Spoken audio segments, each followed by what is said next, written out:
for a young person to not to be selfish and to think of others before themselves.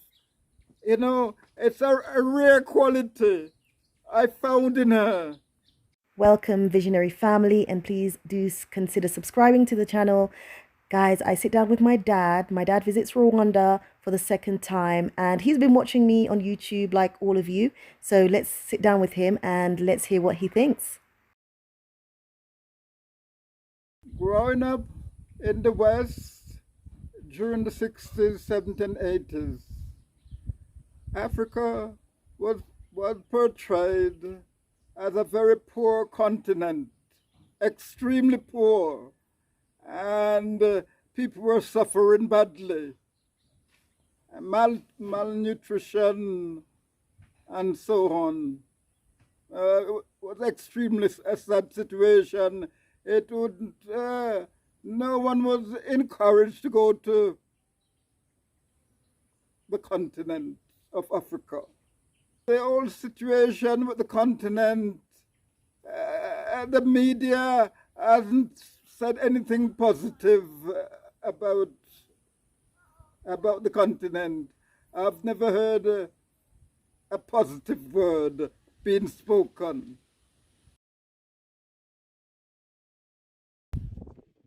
Well, things have changed a lot due to social media. The diaspora has been going backward and forward. Also, would give a clearer picture of what is happening on the continent. When you compare with what the media is saying, it's completely different. So, in my opinion, the media, such as YouTube and people going backward and forward, they sort of influence the other people who are there in the West, because they get direct information from people who they can relate to or who they know. So the people who are there now will get inspired by what's been said. So that things are going in a positive direction, in my opinion. I think the diaspora movement to the continent is extremely positive. The West is not really their home. They're like visitors.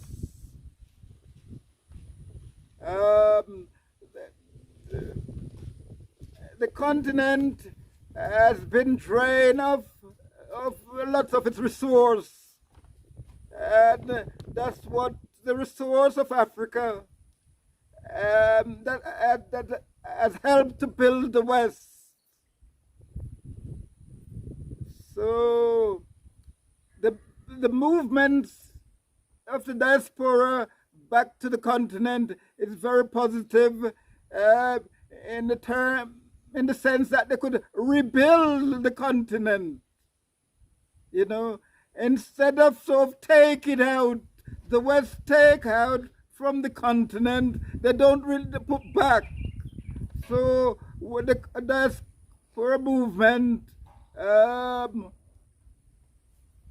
wealth, it will help the wealth of the country. The wealth of the country will grow.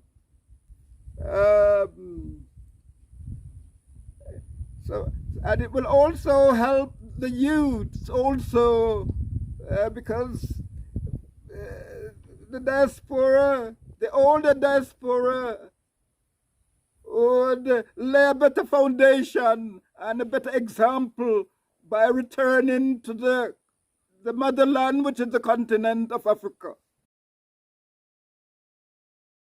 We're living in a changing world, and lots of youth from the diaspora or in the Western country, in the West. So I would advise them to get themselves a good education and good skills. Equip themselves with good skills. So if they need to travel back to the continent, they have a reasonable level of education and skill. So with a reasonable level of education and skill, their survival ability will be much better.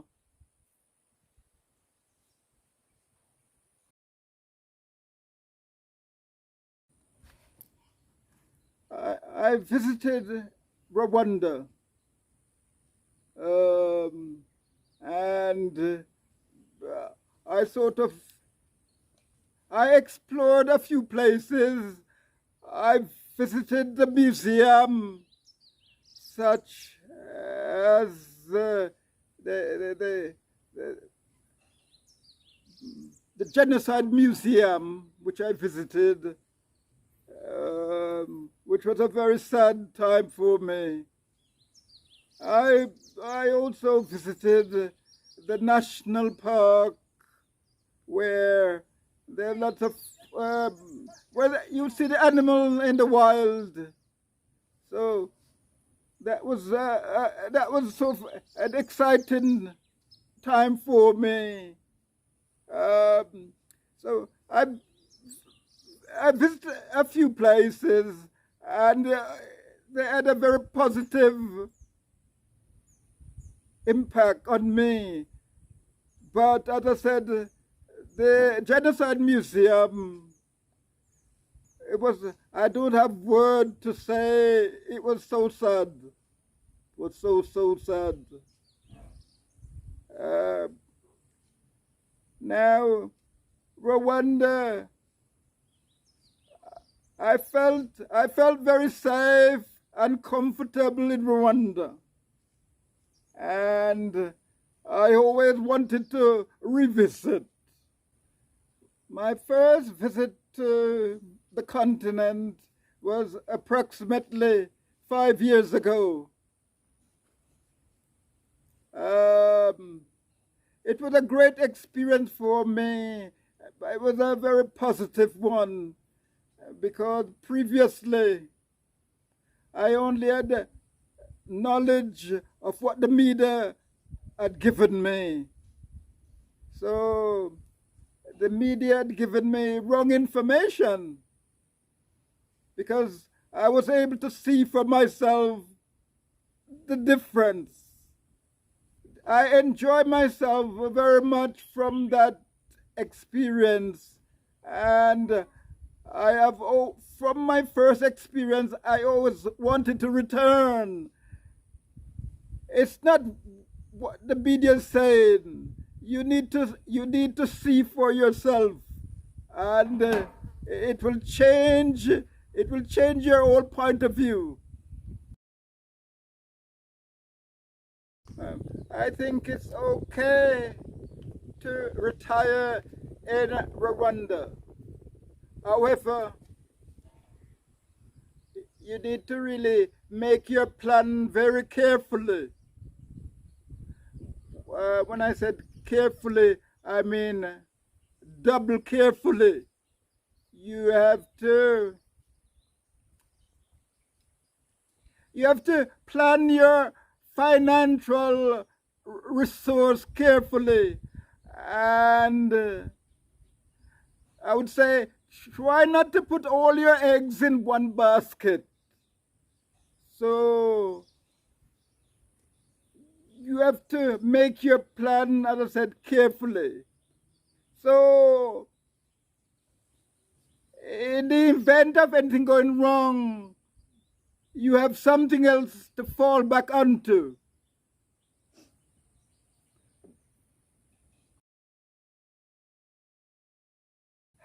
As for my 70th birthday celebration and our motherland,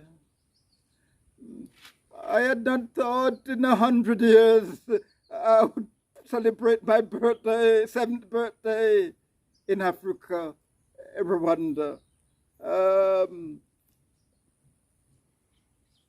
It was impossible for me to have that planned or thought of that before it happened.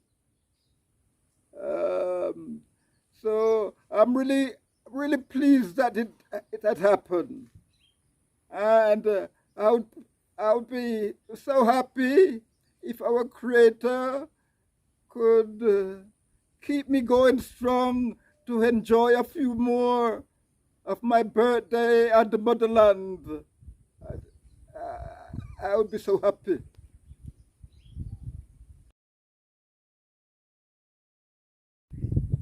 Growing up, my daughter, Lady Visionary, she had shown sign that she wanted to help others. She's always wanted to help the needy people who are not so fortunate.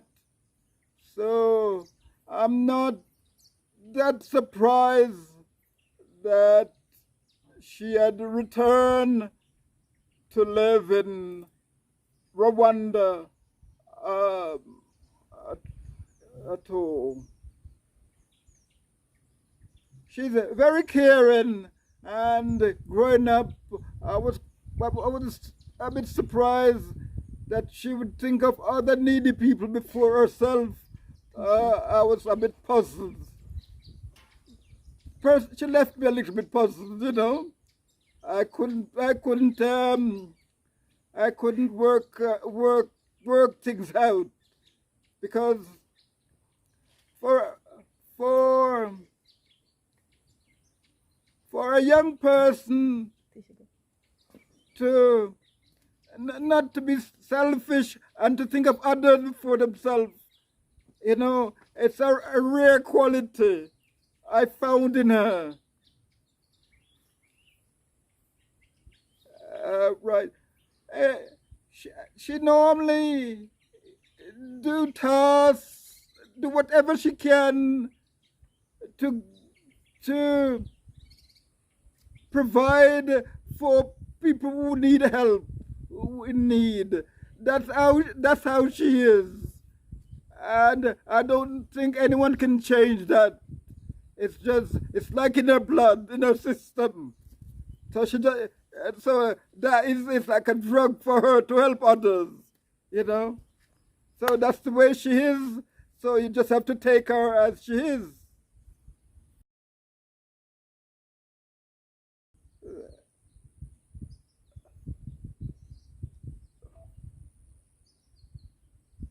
The hotel resort that Lady Visionary had built along with her husband, I think it's a great legacy for her children. This legacy has got lots of potential. Also, I think it's a wonderful thing that they have both thought of, because one of the main reasons why I think it's important is that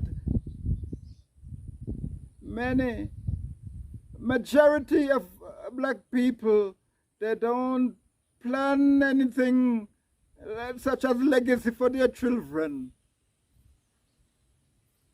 So, which is not a good thing, because in Europe, America, parents that plan all these things for their children. So that's why they may have passed away, but their children are enjoying the legacy. Because in Europe, America, if you check back, most of the children who are on top, the parents have made provision by building some sort of legacy for their children. So they didn't have to suffer to reach where they are today, because the foundation was laid in the form of legacy for hundreds and hundreds of years, a thing which black people don't do. The black people don't do the legacy thing. The way they do it is not the right way. I mean, I think they would have to really follow. They would have to do something in a similar way, like the people in Europe, America, the way they do things for their children. They lay the foundation in the form of legacy. So that is what made the children who benefit. That's what make them what they are today, in a position or being on top. Yeah, I mean.